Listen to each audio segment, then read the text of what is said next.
This is an SM Media production.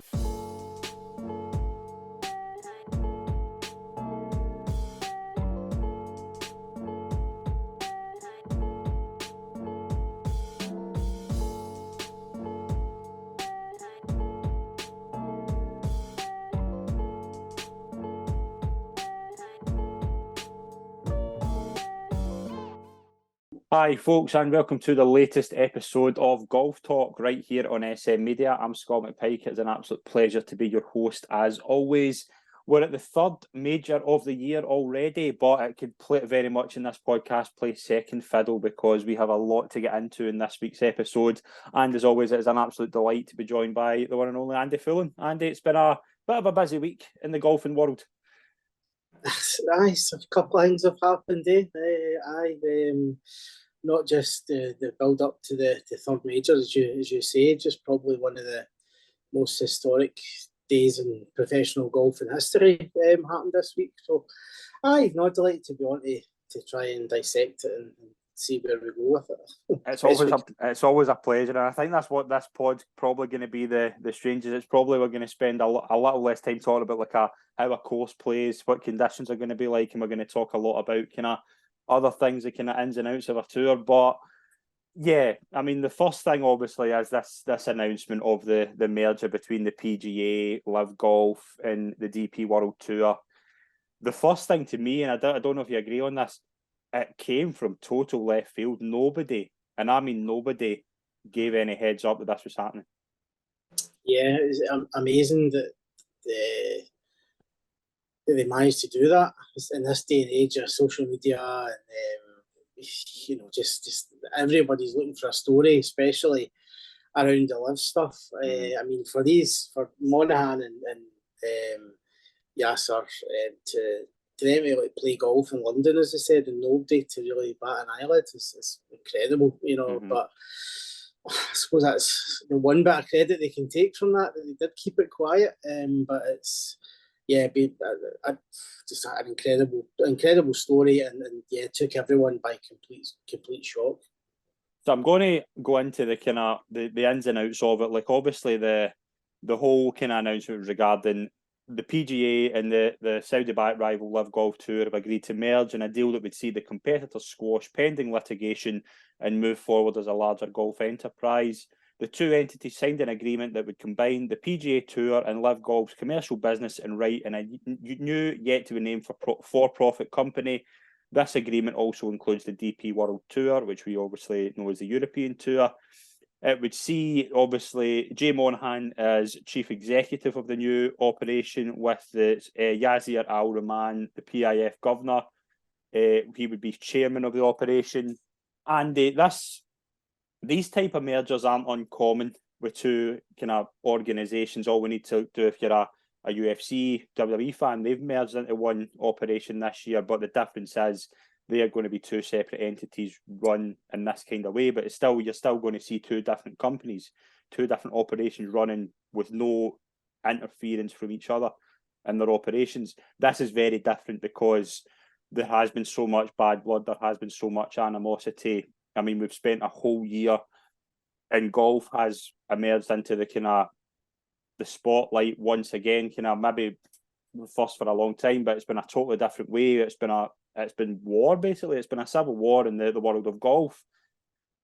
From that into this, it just seems...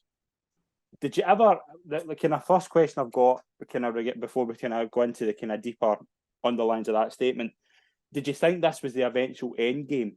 And did you think it would take that long for that? If you did you think it would take this long for that to happen? I think that the way it was going, I think there had to be discussions at some point. Mm-hmm. I mean, I very naively thought that LIV would fall on its sword thing after a period of time, because people would get fed up with it. Even the players would get fed up with it. There was already rumblings of that. Mm-hmm. And the Saudis would just basically just bin that and then move on to something else. But I didn't see this coming. I mean, from Tuesday, there's been a couple of other little kind of tidbits that have came out. I mean, even just today, I think I read somewhere that the PGA Tour had already spent about $100 million out of the reserves. About half of that purely on litigation, and the other half in bumping up the prize funds. And that just simply couldn't. That's just unsustainable. That's unsustainable, absolutely. So a guy who's been very prominent in all of this, a guy called Jimmy Dunn, who's a PGA board member. He was the one apparently who reached out to Yasser Al-Rumayyan and initiated talks. And he's actually someone he's an investment banker. He does deal with mergers. So whether he's taken the bull by the horns and just said, "Look, this is unsustainable. We need to do something here," and it's just kind of grew arms and legs very quickly as well. And let's not forget as well that they're calling it a framework agreement, which there's no details. It's super sketchy. It's like there's no answers. At the press conferences, the main one they had no answer to any question. You've got loads of questions, and more, intelligent and more people higher up in golf than me, loads of questions that they just can't seem to answer at the moment. But they're all pals now, so that's great.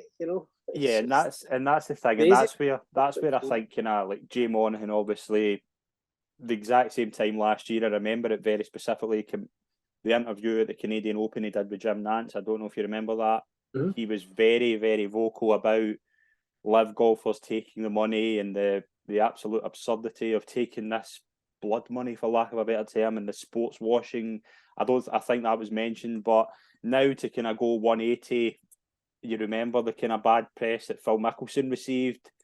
Now to kind of jump into bed with them, it does give him a kind of hypocritical point of view, and you can see the players obviously at that view. You've got the famous kind of chat of the meeting and the famous quote that was said apparently from Rory McIlroy to another golfer that I don't know if you've seen that. There's a lot going about. There's a lot of animosity. The Rory McIlroy thing though is interesting, and that's kind of something I want to bring up because we've said a lot anytime we spoke, Andy, that Rory seems to be the kind of crusader against this whole operation. And I watched his press conference live on, I think it was Wednesday. That was a man who, if he knew very late on. He did then go on to say that he was told the night, but was it the Monday, I think, he was going to get a phone call on the Tuesday, and then it kind of happened the Tuesday afternoon. So this has all happened very quickly, and now we'll get into that in a minute, obviously talking about the kind of players that went to LIV, and is there a way back for them into this kind of PGA Tour, kind of European Tour thing. But the players that have turned down the money, now I look at the likes of Rory McIlroy, Will Zalatoris, Justin Thomas, Jordan Spieth, they will all have been approached to go to LIV. I don't think there's any debate in that. But how do they feel? How do they look at it now? Because these guys that they've played golf with for many years took the option to go and chase the higher money for a lighter schedule, and then potentially they could be coming back into the fold a lot richer than these guys. But the loyalty aspect of it, how do they feel? How do these guys feel now? Yeah, it's a really such a difficult one, I mean, I think the likes of Rory, I don't think. I mean, let's. It's okay saying these guys aren't short of a few quid, and what would an extra 100 million mean to do it? But these guys all have egos in that as well, and these guys have all, and Rory hasn't got to where he is by not being business savvy or getting good advice and all this. Yeah. So this will sting big time for a lot of these players. The one player I look at is Ricky Fowler. Now, Ricky Fowler has been really struggling for a long time, and the rumours are that he was offered between $50 and $75 million. Now, for him to turn that down, and he's found a bit of form now, so that's great, and it's great to see. He's a great personality. He was offered that money because of his personality. Let's not kid us on, but poster boy for the PGA Tour for so many years, and he did turn it down, and he's got his game back together. So now, not only is he not going to get any cash that the other guys got, the other guys are probably going to come back, which makes it a lot harder for him to compete. Yeah. So it's such a complex one. They've already started talking about compensating, the players, but where does that stop? How do you do that? Yeah, I don't. Do you fine these guys? Good luck trying to get $50 million out of Phil Mickelson, if that's what they're talking about. That's what I said earlier. There's so many questions, and just and if you are one of these guys who didn't jump and stayed loyal, then that is one of the biggest questions that they'd be asking anyway. It's a real difficult one. Do you think there was something that expedited this? Do you think there was as you say, the kind of litigation fees, or there was obviously chat of a former world number one and major champion potentially switching over? We've got our suspicions on who it is. Do you think that was the thing that expedited it? Because my take on that is, let's say for example it was John Ram. That's the name kind of going about that was apparently offered. John Ram spoke about it ages ago that he was offered money from LIV, so it's not a new thing. So it's obviously, if he has, then it's been a lot of his kind of friends playing the LIV Tour, the likes of kind of Sergio Garcia. I think there's a couple more Spanish guys that are on it as well. There's a lot of things in my thinking here with John Ram. Is John Ram a kind of the straw that broke the camel's back for Monahan and the PGA Tour to look at it and go, right, we've got the Masters champion, we've got potentially one of the faces of the tour going here. It's the time. Or is it just a case of this is unsustainable, paying all this litigation, paying all these legal fees? LIV Golf, we've got unlimited funds with the PIF, whereas the PGA Tour, as we know, it isn't bankrolled the same way as LIV. It's very much a case of you earn your money. So that, to me, it seems to have just went very quickly, and it says to me, is there one specific thing that set this kind of quick train in motion? Yeah, I think I would probably argue that this whole thing's bigger than probably any one player, other than maybe a McIlroy. Mm-hmm. However, it goes hand in hand. If you lose if the PGA Tour were to lose the Masters champion, current world number 2, or vying for number 1 with Scheffler, that'll have an impact on sponsorship. They'll have probably have things in place with existing sponsors that they can guarantee, especially all these designated events, they can guarantee certain fields. You suddenly lose a massive player out of that.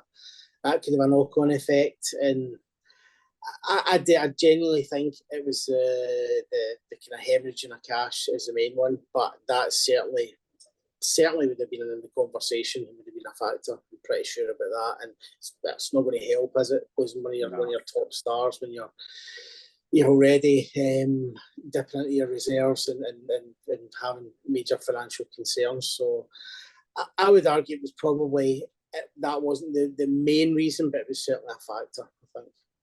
The one thing I think that's very interesting, we spoke about it off air, was the DP World Tour's involvement in this. Now, I think to get anything through, I think that obviously with the DP World Tour being part of the wider PGA, I think it's always a case that that's if anything's going to go ahead like this, it's going to be a DP World Tour thing as well. But where did the DP World Tour win out of this? That's the thing. What's their kind of? How are they going to benefit out of this? Again, it's a good question. And I think they are very much at the mercy of whatever anybody else decides. They have to go along with it. They've been hit so hard with this.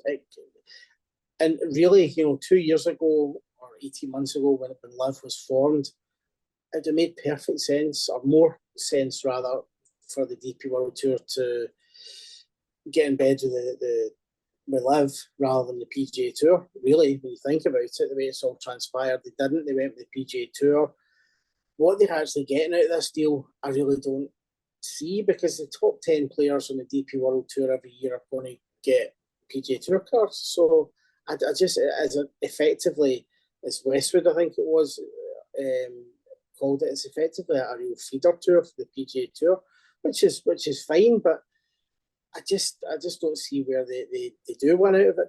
I've got a little bit of a theory though that regarding the integration for the LIV guys back into the PGA Tour, I could see a scenario where, as part of their punishment, if you like, they may be forced to play maybe a full schedule in the DP World Tour or something like that. That could work both ways. It gives them kind of instant access to world ranking points. It maybe placate some of the PGA Tour guys like Rory, Rahm, whatever, and it would also give the DP World Tour a great opportunity for sponsorship and vastly improve their fields. I think a lot of these events might be held in Saudi Arabia or the Far East, possibly, if they did do something like that. But you could argue that a lot of these events are already held over there. So that's purely my opinion, and just try to think of what you just said. Where do they fit in all of this, apart from being, waiting about for scraps from the PGA Tour and stuff like that. It's okay. The Scottish Opens now are vastly improved event. You've got a lot of top players more for that, but ultimately that's because it's around about the time of the Open. These guys want to test the conditions. I really think they've lost out big time with this, and they've got a lot of questions as well, because they were very vocal against the Saudis as well. So having initially brought them into golf, really, so that's an interesting one. But that would be my theory on it, and I'd be interested to see how they work it in their favour, if they can. Kind of regards to LIV, the format I can still see kind of happening. I can still see the kind of potential of it sticking around in some capacity. Whether it would be the same crazy money, I don't know if it would be. But one thing I think we can both agree on is I don't see a way that Greg Norman is involved in this. I think he's the one. If Jay Monaghan's got any type of say in what's going to go on here, I don't see Greg Norman with any sort of role in this going forward. No, well, Tiger, I think it was Tiger before the Open or something said the only way forward they need to get they've got to sit around the table with adults in the room or something like that. Yeah. So I think that was against, basically he had to go. And again, the PIF being the way they are, they're pretty ruthless, and they didn't. He wasn't privy to any talks or anything like that. So that tells you all you need to know. I know he's issued a statement saying it's business as usual, and this gives LIV the opportunity for blue chip sponsors and all that. That's just take away that money that's been invested, and that's just a dead duck, really. Yeah.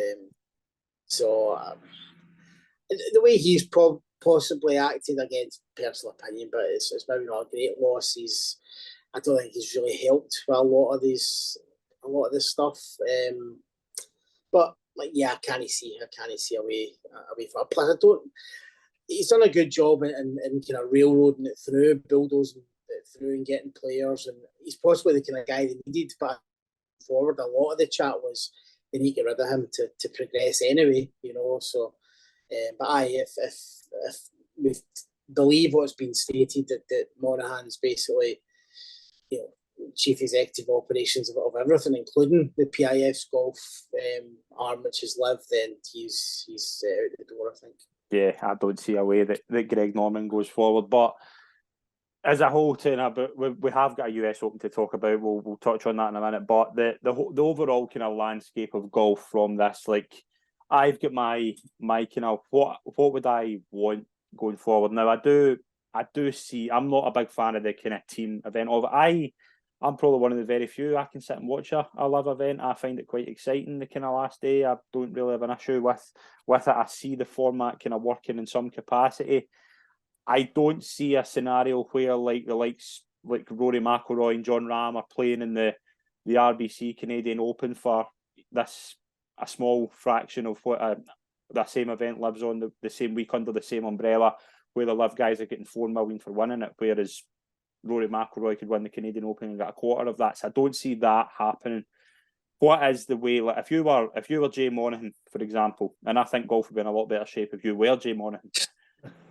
What do we do here? Because there is an opportunity to kind of make golf more. This is probably the one kind of thing, as it with all these been under the same umbrella, and you've got a chance to welcome guys back in and make it all under one thing. Yeah. You've got a chance to make golf what it should, the best version of itself it can be, because it does need to be, because it's up against a lot of competition. It's a lot of casual viewers. So how do you make golf? This is an opportunity to make golf exciting. How do you do it? I think, well, it's very difficult to do, but if you take away all the emotional stuff, all the mudslinging from both sides, all the where the money's coming from, it's very. I mean, you can't do it. You can't separate it. It's all the politics and stuff. It's impossible. But if you were, you're right. It does unify golf again. It gets the best players playing against each other. That's why the majors have been so much fun over the last while. The Masters was fantastic because there was an edge. There was I think when you actually broke it down, I mean, you've seen Rory and Brooks, embracing, and I think when it comes down to it, it is an individual sport, but from a fan's point of view, it really added an edge, and it really elevated the majors. So the more of that we can get, the better. The more we can get the players playing, the best players playing week in, week out. And that's always been a problem for the PGA Tour, because even pre-LIV, you very rarely got all the top 10 players in the world playing the same event other than majors, because Rory would skip whatever the Honda Classic, and Scottish Effort would skip Pebble Beach, and then Sunday. So you never really go. So I definitely think that has got to be the focus. They've got to find a way of getting the top players together.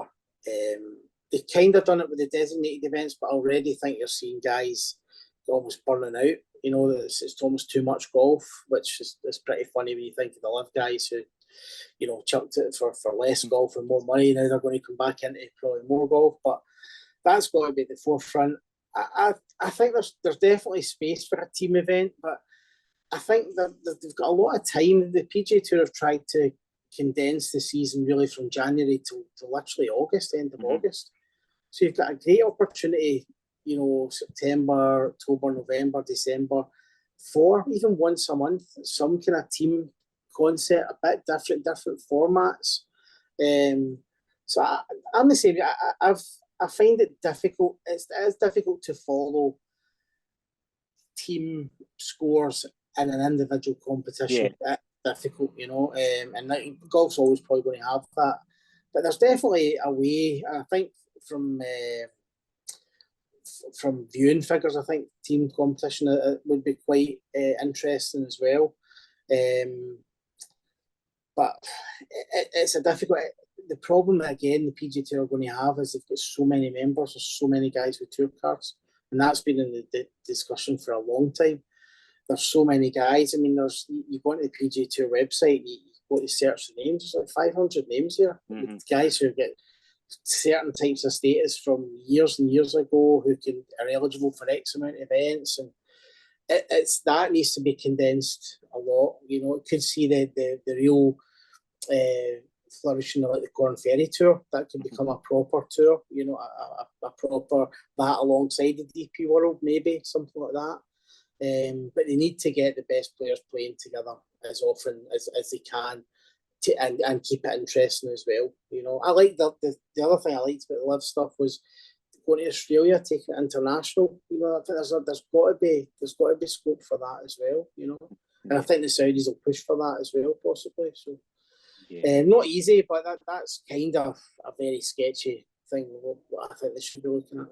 You brought up an interesting thing there about the PGA Tour members, and I think the PGA Tour, unlike the Premier League, the NFL, like it's a lot of owners kind of operating there. There's a lot of it's like more of a kind of committee kind of base in it. It's that the members get a vote. Do you think this will go through? And you've also got the Justice Department of America kind of investigating this as well. That it's not completely done, but there will be a way. It will get. It's very much SPFL. It will get done if they want it to. It will get done. They'll certainly. I think there will be a bit of conjecture from the players. because basically the PGA Tour is literally like a big golf club. That's what it is. It's member owned. If you get a PGA Tour card, you're basically you're a member. You've got a say in how the tour runs. It'll go through from that, definitely. Just like you say, hook or be crook, that'll go through. The other part is interesting because they have quite things you research. You're thinking about like a golf podcast kind of thing, but the Justice Department in America do have quite strict rules on like the antitrust stuff and all that. And these are two massive organisations who are suing each other over antitrust and all, and now all of a sudden they're merging. So it's going to be very complex, and it might not actually be able to go through in its pure form that they want. But I'm with you. I think it will go through. The amount of money they're talking about, money talks, as this is proven, you know. But yeah, it's just as listen, a couple other podcasts are saying that this is so early in this. This is such an early process. There's so many questions, so much to do. It's not a case of just crossing the T's, dotting the I's. There's so much to do in this. So probably be still talking about it over the next year, 18 months, probably. Yeah, it's something that's going to be kind of overshadowing the landscape of golf going forward, and it's going to be it's obviously it's came at a kind of very similar time to how it did last year. Where I remember the first LIV event in London happening. I think it was right about this kind of time, wasn't it? It was a Friday, because I remember very specifically kind of dominating the news and following it really well, and it kind of overshadowed that year the US Open. Now we do have the US Open this year being played for the first time at the Los Angeles Country Club, and it's the 123rd edition, first major in Los Angeles in 28 years, and the first US Open in California, Los Angeles, in 75 years. Do you think there is obviously going to be like a lot of the kind of press conferences you're going to see this week? It's not going to be a case of how do you think the course is going to play. It's going to be what's your thoughts on this possible kind of merger regarding LIV. Do you think that's an unfortunate look for the tournament? Obviously, with this massive news overshadowing it that we really can't get away from, but we still have a major to get through, and the players are going to be distracted at every opportunity with people asking them about what's going on with them. Yeah, I think it is unfortunate, but the one thing is, at least it did come out last week. Can you imagine if it broke this week? It would have been a disaster. At least there is that. It's a shame because this is one that I wasn't overly aware of Los Angeles Country Club. But over the last even couple of years, a lot of people have been getting really excited about this golf course, about this event. It's not a kind of typical US Open course, and that's a shame. Hopefully, we have a fantastic tournament and we can almost forget about it for everything else for a few days anyway. But absolutely, it's going to. Journalists wouldn't be doing their job properly if they stood up and didn't ask about it. I thought it was funny in Rory's press conference in Canada when the journalist came up and said, "Is it okay if I ask a question about the tournament?" Rory kind of laughed as if to say, "Well, please ask me anything about golf." But it's a shame. But I think again, hopefully we get a great leaderboard. We get a great, exciting championship, and that. But like I said, we can concentrate on that for a few days anyway. Yeah, just a quick kind of chat about the course. The Los Angeles Country Club. It's going to be played at the North Course, par 70, 7,200 yards. We're recording this on Sunday night. I don't know if you've seen Twitter, Andy. You potentially saw on the USGA page putting the balls in the two balls in the rough. It's going to be a test. Yeah.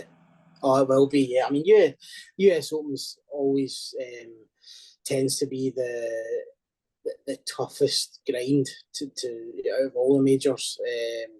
They like setting up like that. I think they've reneged a wee bit the last few years, the last couple of years certainly, but this is a bit different. It is a wee bit wider in places. But yeah, that little clip showed it's going to be so penal in places if you hit the wrong shot or short side yourself or start spraying it about, you're going to get punished. But 290 yard par 3 That's interesting. I think that's the 7th. I think it is. I'm not sure. And the last three holes, par fours. Was it 542, 520, and 492 par fours? So Yeah. a game coming down the stretch there, but I'm excited. The only thing for us, obviously, the viewing time is going to be difficult. Yeah, It's on the west coast, so that's a bit awkward. But I'm very excited about it. I think it'll be a good event. And especially as we kept going, and the last one, he's got PGA LIV guy winning there, so, and he is a US Open specialist, so be interesting to see how he gets on. Some of my favourite US Opens are where like you the winner. I remember, I think it was the year Montgomery nearly won it. I think it was in 4 over or something, and I think Jeff Ogilvy won it like 4 over. You could have something very similar to this. You could have like even par or something like that. Could be a good score. Aye, that's what they kind of. I think that's what they always kind of aspire to. But yeah, I think there are a few chances around here. I think they've softened a little bit. It's great to see them tested. I mean, it really is. It's great to see them kind of bitching and moaning a little bit, because that's what we have to put up with in most courses. Never mind. And it has to. Every kind of major champion. Augusta stands alone, obviously, with the golf course, the greens. Everyone knows about that. Open Championship, it tends to be the conditions, the weather can play such a massive part. US PGA, not really so much, but US Open, their trademark is it's tough, and everyone knows it's tough. So that's what makes the major so special, because they always kind of elevate themselves. They've all got a little niche that elevates themselves a little bit, and yeah, guys who expect to go there and shoot, 8-9 under every round, it's just not going to happen. Yeah, absolutely. Let's move into some of the contenders. We'll talk about it. Some places you can get 12 places as well if you're betting each way. Scotty Scheffler's top of the market, 15-2. Brooks Koepka, John Ram, Rory McIlroy 10-1. You've got the likes of Cantley, Hovland 16s, Schauffele 18, 25-1. Kind of the rest. We'll talk about a few kind of later on, but we've now got a kind of big four. Obviously, Koepka coming in winning the PGA really well. Scotty Scheffler, I don't know about you, but I've kind of doubts about him recently with his putter. So it's incredible to see some of the stats with his putting. I mean, at Memorial, he was first tee to green, first off the tee, first around the green, and dead last in putting. Yeah, and it finished third. Unbelievable. I mean, his ball striking is just absolutely incredible. I mean, if he basically gives up just over a quarter of a shot to the field every round he plays, and he's still the world number one. If he puts the same as the guy that finishes 50th, he'll more than likely win the tournament.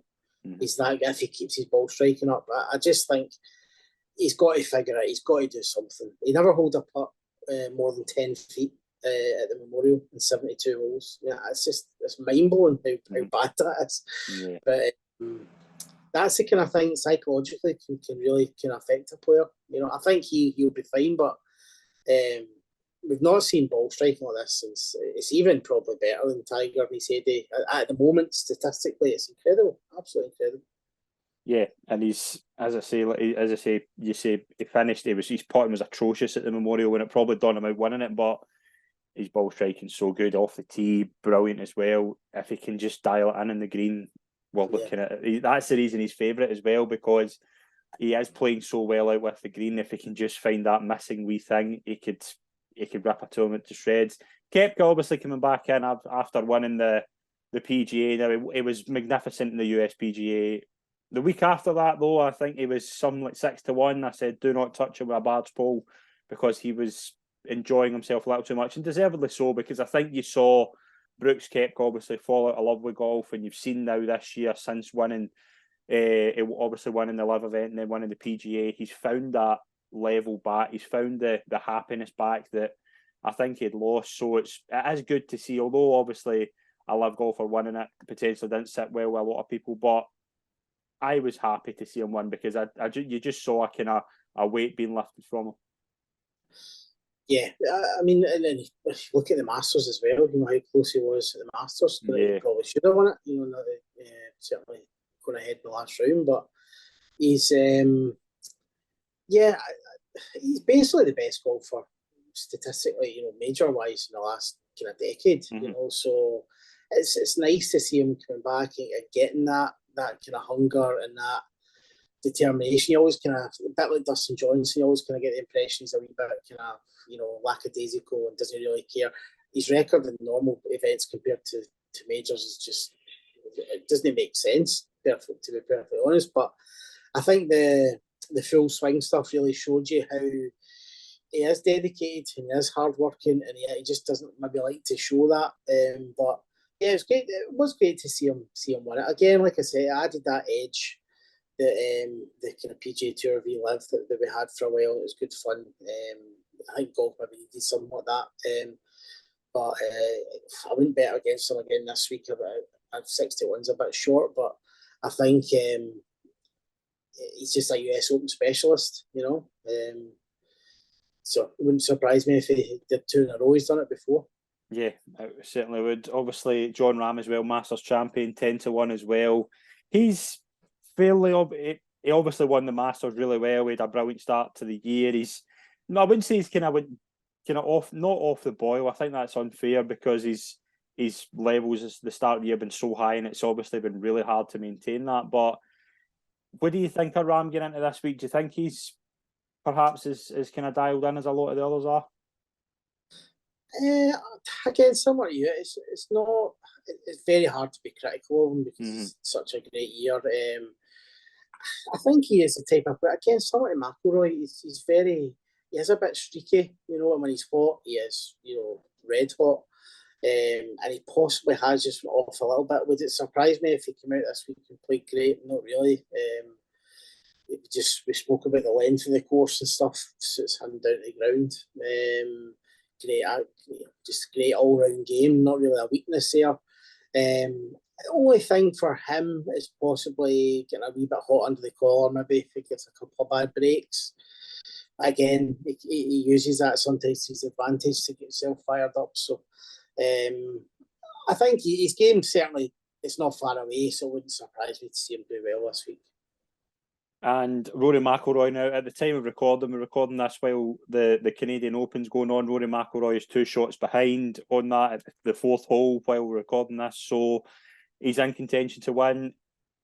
You look at his PGA performance, he finished tied 7th. Again, very Rory McIlroy, maybe gets himself into a great position too late. He needs a fast start in any major if he's going to contend. You see that. I think he's always very, very good towards the end of a tournament. To win it, he needs to have a good start. Yeah, certainly not blow himself out of contention, straight away. That's been his problem in a lot of recent majors. His first rounds have been terrible. I just hope he doesn't speak to anyone, out on the middle of the golf course like he did at Augusta. I think that's a great opportunity actually for him. Pre-tournament, he's basically his press conference in Canada and basically said, look, I don't really know what's going on. And this is a great opportunity, I think, for him to go, guys, I don't know what's going on.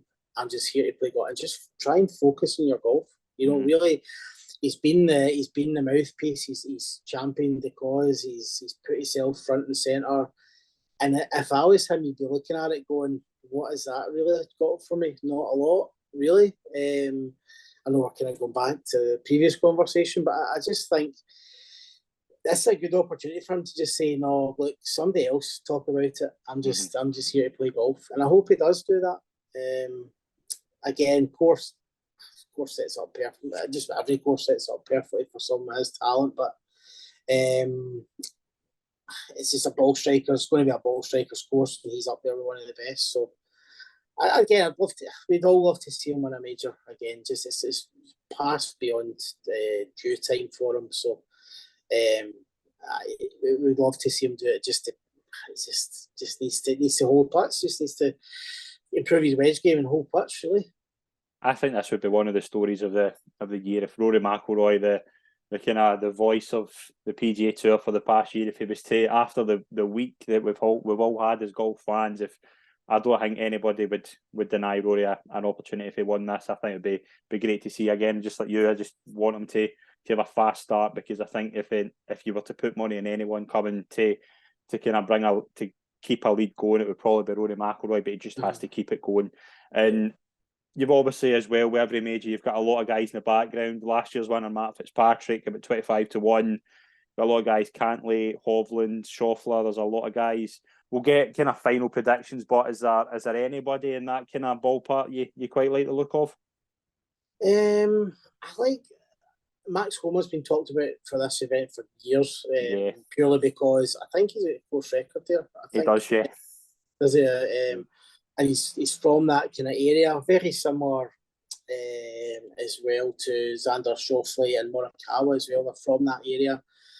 And from a few podcasts I've listened to, a lot of guys haven't came for practice rounds yet, and haven't played, whereas these guys have obviously got a good bit of knowledge about it. His form possibly holding him back a little bit, Homa, but that possibly that week in a home game advantage, that little boost might from off the course, a lot of support he'll have as well, and that can maybe him and possibly Morikawa are both in a very similar boat, so I can see likes of them.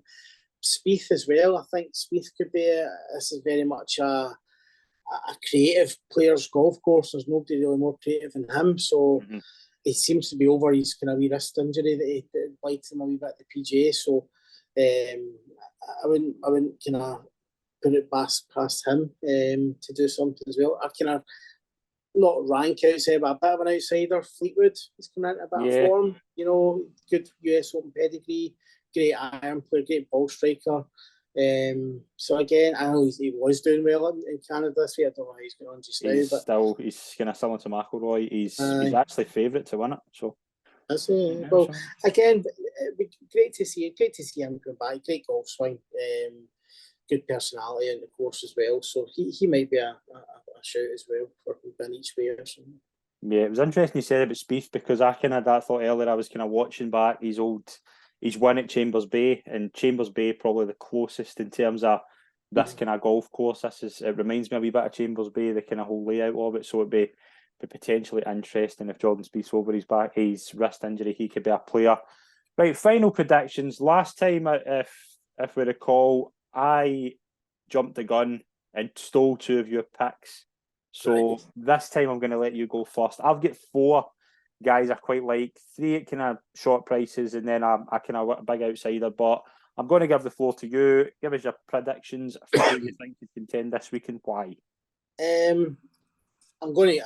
It's not exactly a bold prediction, but Scotty Scheffler, one of number one. But just for the reasons I said earlier, his ball striking is off the charts good, and I think for a US Open, if it does play tough, weather's to be okay. So these guys are so good, you just never know. Apparently they've had the course is a bit. It's not quite as fiery as you maybe like it, so it's possibly a little bit lusher. So the score might be a wee bit better than we expect. But if it does get tough, then he might not even have to putt that well, if that makes sense. As long as he holds out well. I just think ball striking. I keep saying it, but it blows my mind when I see some of these stats. It's unbelievable, to be first in basically every category and 146th in the PGA Tour in putting. It's just, it doesn't make sense. So he'd be my pick to win. I said I quite fancy Spieth to do okay. Fleetwood, a real outsider, somebody like the American guy Tom Hoge. Right. He's good at it. He's 200-1, I think. Good iron player. He's statistically, I think he's like 5th approach to the green, so he's a good iron player. Been there or thereabouts in a few events, kind of hovering about a few things. He's not a household name, but again, some maybe worth 50 pence each way or something like that, to have a look at. Brilliant. I am going to go for a few. I quite like Scotty Scheffler as well. I don't know if you'll remember this, but I think he was flawless in the Walker Cup when it was at Los Angeles Country Club. I think he won all 4 of his points. So Him and Morikawa, I think, were partners at that as well. So they're probably two to keep an eye on. Maybe have a bit of knowledge about the course. I would keep an eye on them. They're not kind of top of my list, though. Really think Victor Hovland's got a good chance this week. I think his performance in the PGA, so unlucky. Just if, again, it's a classic example, just one golfer better than him on the day. But I think to come out and win at Memorial as well, especially kind of been under the cosh a wee bit. He was in a playoff as well. To have that kind of, to bounce back the way he did from because that would have been such a disappointment in the PGA, not winning despite playing so well. To then go on and win the Memorial the way he did, I thought was really good. And I think this course could suit him as well. Brilliant short game player. Probably one of the best. He's probably one of the best that could potentially handle this type of kind of thick rough and kind of deep bunkers and things like that. I would certainly say Victor Hovland at 16-1 would probably be my main selection. Another player I think coming back into form at the right time could be Cameron Smith. Obviously, in the LIV didn't have the best start to the year, ticking along quite nicely in LIV. I think he won a few weeks ago. I can't quite remember if he won, but he was certainly in contention. Since the Masters, he's kind of just shown that he's back to his best. Obviously, loves this time of year. Won the Open last year, 22-1. I think a good bet. Max Homa, native Californian, course record at LA Country Club. 2 top 10s in May. Could he be hitting the form at the right time? The thing with Max Homa for me is as well, and although I'm gonna put him up, the pressure that will be under him though, the course record, everybody will be looking at him. That's a lot of pressure for a guy like that. He's not done too well in majors, so he'll have to overcome that. I don't think he's got into a top 20 in a major. I think he's played 15. Yeah, so he'll need a big week this week. But I think if he hits his groove, if he'll know the course probably better than a lot of people, so I wouldn't particularly rule him out either at 25-1. And one at a wild price, one that you maybe wouldn't have saw coming at 200-1. Sam Bennett, the 2022 amateur champion. Now I'm not going to. It's how difficult is it for an amateur to win, but really good performance in the Masters. Turned professional a couple of weeks ago. Finished tied 22nd at I think it was the Wells Fargo. He finished that. Very promising guy. I think we could be talking about him in a few years or so as a potential major winner. And you always get a US Open's always get the potential to have an amateur or a rank outsider kind of at the top of the pile in terms of a wee place. 200-1, I wouldn't put anybody off a wee 50 pence each way in him, because I think he could be one of the guys who could kind of go under the radar and keep it going, because I think it's really hard, especially in this day and age when you're a lot of guys kind of bombing drivers and things like that, to keep, if you're in a good position in the last day and nobody's really thinking of you, to keep that going. It could be a very, very interesting time for him. Sam Bennett, 200-1. And they're my 4 selections. It's going to be a fascinating weekend. It's certainly going to be a newsworthy weekend, isn't it? It's going to be one to certainly take every 5 minutes. We'll probably go to our phone with some form of news coming out from a press conference. I know. Hopefully, like I said, the golf kind of takes the kind of centre stage this week. It gives a wee bit of a break, because, like I said, researching American Justice Department rules and merger, it's just no good. It's just let's just get back to the golf, and I'm really looking forward to seeing the golf course. I've seen a few videos and stuff on it, and it looks really a little bit different. A lot of they call it barranca, a lot of rough round about the bunkers. Yeah. Just visually it looks quite different. It's quite elevated. It's quite a lot of undulation on it as well. So, and I think it's good that a lot of players maybe haven't played it as often. So that gives us a little bit of interest there as well. And I think, what you say, I think the guys who have played it a lot are a lot better shape. I think that could be a big advantage. But yeah, we're really looking forward to it. Just need to plenty of Red Bull and stuff to stay up through the coverage. It's always difficult when it's on that side of the States, but it'll be great. I'm looking forward to it.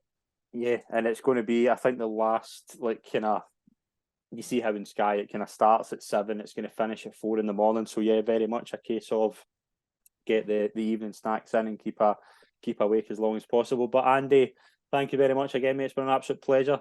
I appreciate it as always. No, really enjoyed it. Thanks for inviting me on again, Scott. Yeah. Really good fun talking about the golf this week. Yeah, it's been a action-packed show. Thank you very much, everyone that's tuned in. Please gamble responsibly and enjoy the US Open. We'll see you all soon. Cheers.